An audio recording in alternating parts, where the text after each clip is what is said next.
Hai, very good morning. Assalamualaikum warahmatullahi taala wabarakatuh.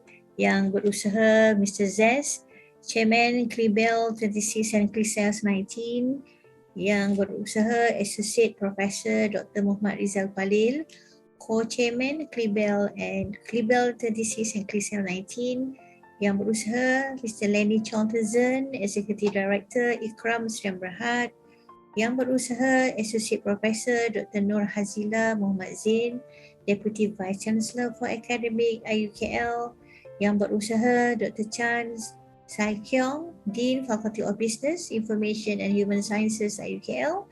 All Deans, all Directors of IUKL, Committee Members, presenters and participants. A very good morning to all of you. It is my great pleasure to welcome you on this 26th Kuala Lumpur International Business, Economics and Law Conference, Klibel, and 19 Kuala Lumpur International Communication, Education, Language and Social Science Conferences, Klicels. I welcome all the distinguished participants from all over the country to share your knowledge and vast experience with us. Thank you very much for your presence and support towards our conference. This conference is jointly organized by ZR Resources and the Faculty of Business, Information and Human Sciences of IUKL. And I would like to take this opportunity to congratulate the organizing committee for all the hard work and workmanship put into making this conference a success. A special thanks to ZR Resources for the opportunity and trust given to IUKL to organize this conference together. I'm very pleased to be invited to deliver my keynote speech today, and allow me to share my slides in order to have a very flexible discussion on the topical topic that we should address before we go into detail of the conference.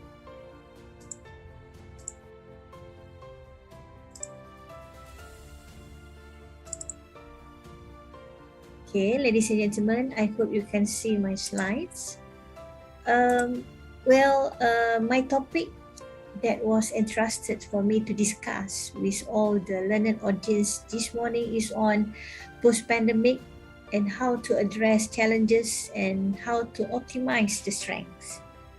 Okay, and I think before I start ball rolling and kick off this topic, let us reset first our mind and our thinking why we should have a so-called solid explanation on the topical and relevant discussion that we should address throughout the conference.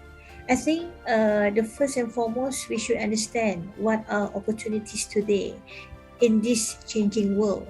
So we must really understand that the world are changing and whether we are well prepared to penetrate the circumstances that might be so strange to us as compared to what we have experiencing before. And of course, the ability in addressing the most urgent forces facing business leaders in the latest circumstances. Because the topic and the theme for our Klibel today is on the business opportunities and also on the law and also many topics that's relevant to our Klibel and Klicels. And also, to me, we should also bear in mind the cutting edge research from across our global network. And of course, how leaders can rethink and reinvent their businesses to succeed and be part of the solution. And of course, to me, the challenges covered must also be in line, which include climate change, of course, and digital disruption, and diversity and inclusion, and of course, last but not least, on workforce and skills. So to me, before we start thinking and addressing what are the relevant issues and topics pertaining to the post-pandemic and endemic, these are among the key issues that we should bear in mind. Then to me, in order to discuss the three areas, the economic, the business care, the business itself, and also the legal aspect and governance. Well, of course, we should unlocking potentials, and allow me to share that there are vast potentials when we talk about philanthropy deeds like endowment charities and wakaf substances, which demonstrate the value-based creating the benevolent society. So these are the philanthropy deeds that should be rigorously explored in order to have the economic growth, because in this post-pandemic era, we must not think on our self-interest. We must have a shared value of share-based, equitable and rich. Equitable and shared values and wealth to be shared. It is in line with our nation's vision to have 2030, where we want to share all the potential wealth with others. So to me, this is so-called the philanthropy deeds that we must bear in mind wherever we want to explore for the business opportunities. We must think of how to ensure that we are creating society-based value. Because to me, in Europe countries, we already have an angel society, and in Malaysia, we already kick off many visions and mission on Khairul Ummah. So creating the benevolent society is, to me, should be given priorities and paramount considerations to unlock potentials, especially in this endemic era. So following from that point of view, then we go up to the business care and how to create startups, especially when B40 populations have to be taking care of how they should earn their life.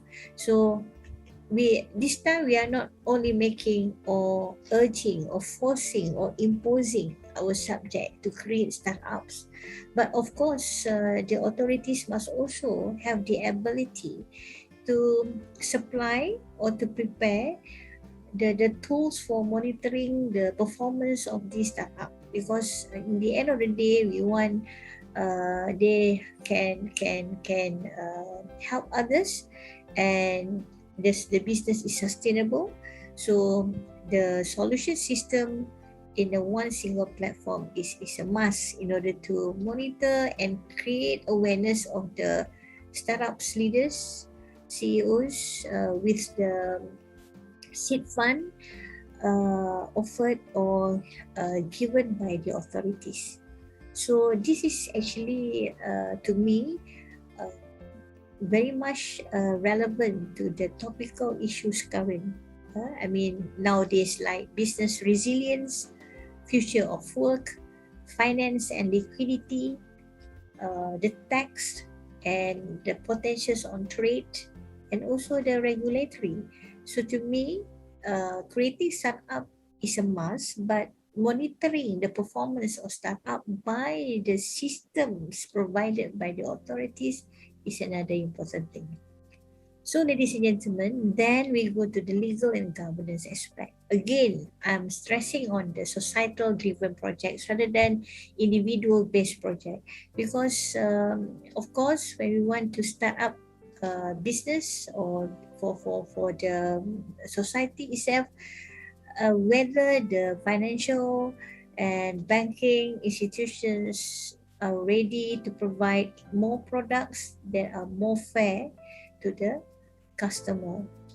This time perhaps the new policy should be out by the regulatory bodies. What are the best policy, whether we want to see on the maximum profit driven by the financial institutions, or introducing more noble products, which I think value-based creation is more flexible and more sustained, especially in this pandemic era. So I'm very pleased to see one of the website by the pwc.com where their quotations, which I quote here, is we didn't have the right subject matter experts on the crisis team. So yes, I totally agree with this, because when we are exposed to the crisis, to the unexpected circumstances, we actually do not prepare for that. So we didn't have the right subject matter experts on this. But as long as philanthropy deeds, which are already proven for 1,000 years back, especially on the wakaf thing, I think now it's not too late to explore on the philanthropy deeds in Malaysia, for example, to go for the value-based creating the benevolent society. And roles and responsibilities were unclear, and we encountered bottlenecks in making decisions. So to a certain extent, I hope by virtue of these Klibels and Klicels conferences, we are able to have one particular solution, Mr. Zes and Dr. Rizal, where we think what are the best solutions that we may derive later in the end of the day, in order to have a more sustainable solutions for what we have faced so far, so that we might be able to bring to the governments based on the research findings from these two conferences. So let me explain further on the wakaf, because the importance of Sharia compliance and the intended outcomes of it, even though it talks about Sharia, but it's actually applicable to non-Muslim as well, because we know historically, when we talk about conventional banking, their principle is whatever has been deposited into the bank are considered as a bank's money. That's the most, principles under the banking law, conventional. But it's difference compared to the Islamic banking, where whatever deposited into the bank is not bank's money, but is under the amanah. Yadul amanah is custody, is on trust by the banks to hold the money, but of course they have to pay on demand when the customer demand the money. So I think another vital issues when we talk about post-endemic and pandemic is on what is our pure intention to do things, and especially because we want to have the clear intended beneficiaries. So the fund that we are going to do for fundraising must be very clear. So from this exercise, I can always emphasize on when we do the philosophical and philanthropic goals, deeds for the society, I think we are not creating ourselves only into the field where people are not going to be selfish. So we are creating the whole community. Take for example a university. The whole university minimum population is about 5,000 population. So if we can create the practice of philanthropy given to the society by creating the clear intended beneficiaries, we can always project what's the best for this special clear intended beneficiaries.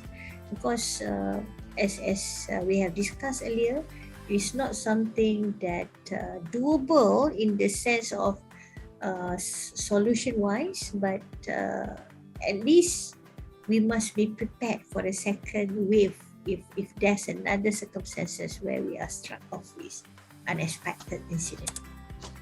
So setting expectation, for example, endowment, wakaf, zakat, and its impact visible year round, it's all about expectations and communications, and we must position the endowment, wakaf, zakat as part of our organization success, and we must make it clear that donors at all levels can have significant impact.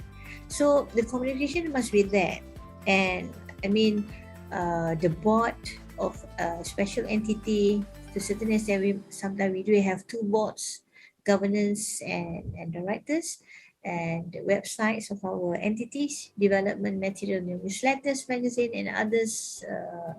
Tools must stay in touch with donors and our families and their families. So expectations when we want to create a benevolent society is already there, because we must do together, work together, and ready together for our future that is really not clear. Okay, So when we talk about alternative outcomes of Sharia, we must understood wealth preservations by virtue of wakaf, and wealth distributions, equitable wealth distribution, profit wealth hoarding. It will avoid this and encourage income generation and channeling wealth to productive sector. And wakaf as examples of value-based intermediaries, because it is sustainable impact to the economy consistent with the shareholders' sustainable returns, community and environment, and its long terms that might interest the society. And options for investment are biased. Fixed deposits, for example, is the lowest risk, but still there can bring you the returns based on sukuk and also REITs and also shares. Okay, so I think wakaf supports reverse linkages as well, because it is not only meant for Muslim, the benefit, the manfaat is also meant for all humankind. So it enhances collaboration with strategic partners and stakeholders to leverage on specific skills and infrastructure that are critical, and constructive collaboration with wider stakeholders such as NGOs, societies, and governments. And as I told you earlier, if you want to create more startups platform, this time we cannot leave them ignored and left out. We must have a proper monitoring by the government. So one single platform monitoring and measuring success factor system for startups, social enterprise is a must. And I think this is the most actionable taken and will be sustained. And I think by social enterprise, it bounce back to the society. Okay?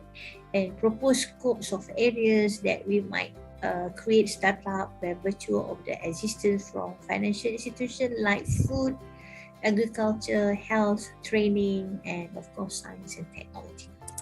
So ladies and gentlemen, the potentials of wakaf via reverse linkages, perhaps a number of innovative products and services introduced for the community, okay, and number of community-based projects driven by the Islamic financial institution itself, and number of individuals benefited from community-based projects, social impact indicators. So these are the potential values when we start thinking of how to unlock the potentials of wakaf and also endowment. Because we work for others, we think of others, and we must ensure that others are also can earn life by virtue of this wakaf. So another issues that very much related is on legal itself. So bear in mind that whenever we want to create this kind of atmosphere, there will no burden to everyone, because it is based on voluntariness, no exercising of unduly influence, and where does the money spent is very transparent. There's no consideration in the sense that you give something for the benefit of others. You don't expect the returns, because whenever you plug the principle, the returns is for everyone.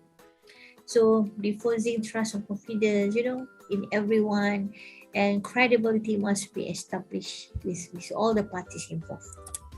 So the crucials are, we must understand how the leaders of higher learning institutions, for example, because in this pandemic era, students' value drops, sales drops for companies.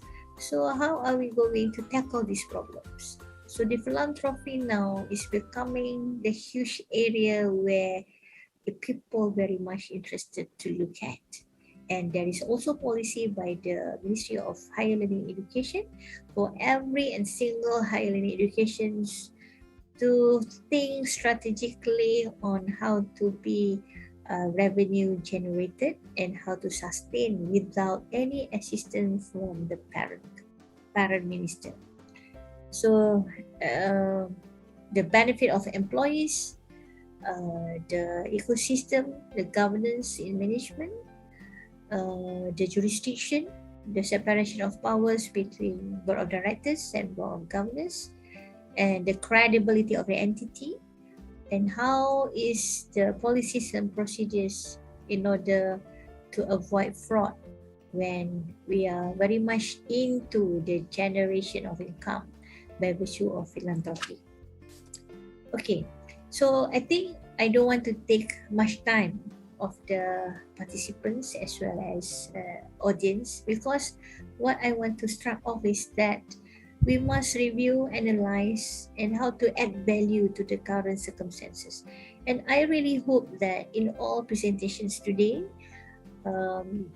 all learned researchers are able to identify what are the potential solutions to the society as well as the authorities, how to review the current policies, how to enlarge the sphere of making more people can benefit a certain projects.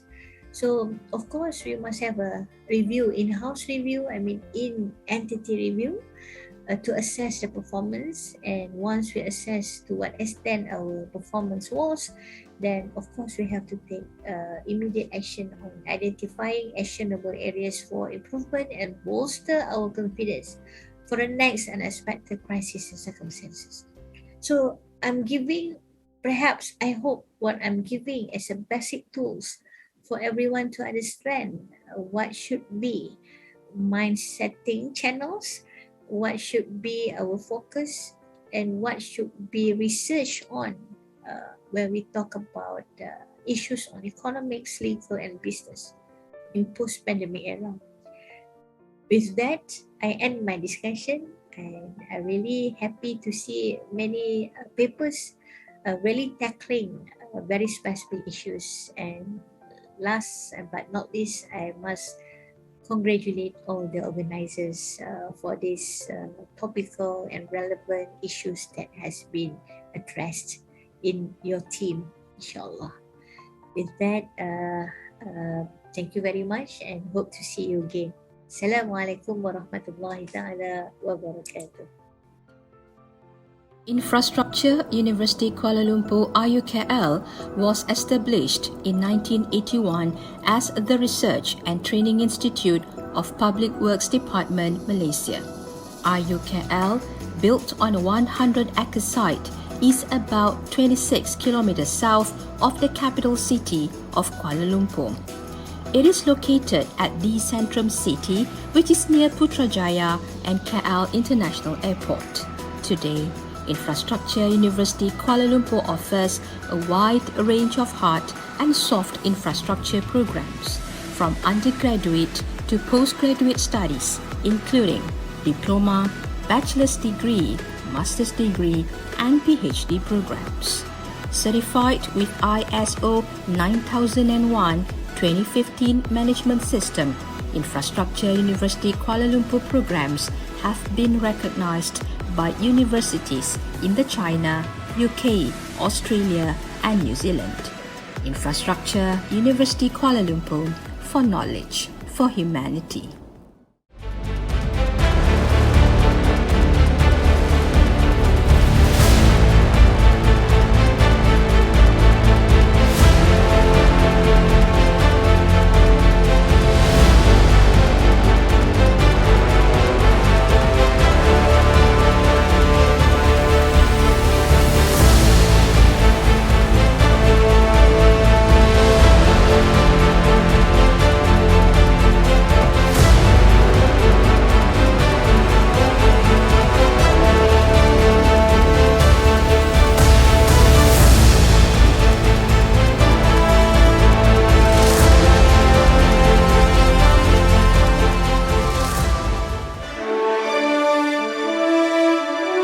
Ladies and gentlemen, we are proud to announce the recipients of the Best Paper Award. The first paper is entitled Banking Performance Measurement in Indonesia Before and During the COVID-19 Pandemic by Tri Widyastuti from Equitas School of Economics, Bandung, Indonesia.